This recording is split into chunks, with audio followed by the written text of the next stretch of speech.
Did you know a wrong number text can change two lives forever? Marcus meant to text his brother about wedding cake samples, but he typed the wrong number. The stranger who got it was Lily. She'd just been fired and dumped on the same day. His sweet message said, "Hoping everything works out beautifully." For the first time in months, she cried happy tears. She texted back, explaining the mix-up but saying she needed those exact words. They started texting daily. Good morning messages, work problems, family drama, weekend plans. For 8 months, they fell in love through screens, sharing everything but never meeting. When Marcus finally asked her for coffee, Lily confessed something. She'd been too scared to meet because she felt insecure about her weight. Their first date lasted 14 hours. They talked until sunrise. Now they're engaged.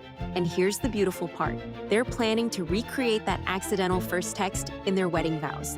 Sometimes the wrong number is exactly the right person. Have you ever gotten a text meant for someone else?